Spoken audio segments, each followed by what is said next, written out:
মাত্র ৮ থেকে ১৫,০০০ টাকায় পাওয়া যায় একটি নতুন নৌকা, আর পুরনো নৌকার দাম মাত্র ৩ থেকে ৬,০০০।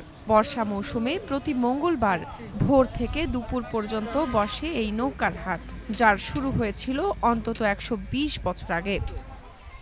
শরীয়তপুর সদর উপজেলার শেষ প্রান্ত ভেদরগঞ্জ ও ডামুড্যা উপজেলার সীমানা সংলগ্ন এলাকায় অবস্থিত এই বুড়ির হাট প্রতি বছর মে থেকে সেপ্টেম্বর পর্যন্ত এই হাটে নৌকা বিক্রি হয়। প্রতি হাটে ৪০ থেকে ৫০টি নৌকা বিক্রি হয় এখানে।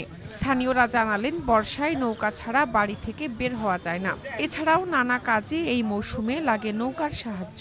আবার একটু পানি বেশি হয়ে গেলে ওখানে যায় নৌকা দিয়ে বাড়িতে যাওয়া লাগে।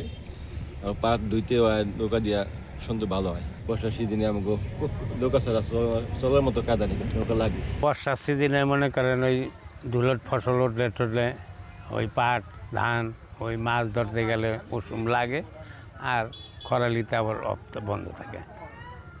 বিলের ভিতরে মানুষের বাড়ি ঠাড়ি থাকলে বাড়ি থাকলে ওই নৌকাতে যায় আর পার হয়। স্থানীয়দের নৌকার প্রয়োজনেই শরীয়তপুরের এই অঞ্চলে গড়ে উঠেছে নৌকার বাজার।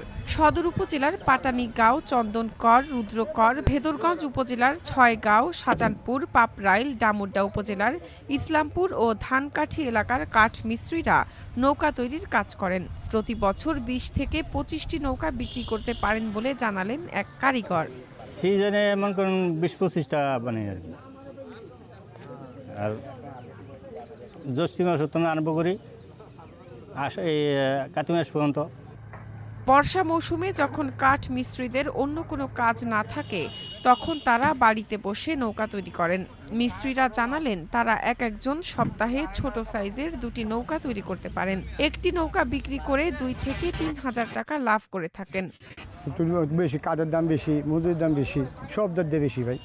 ১,০০০ টাকা মজুরি, এরপর ১০০ টাকা লাগে কাঠের অনেক টাকা খরচ। সীমিত ব্যবসা অল্প।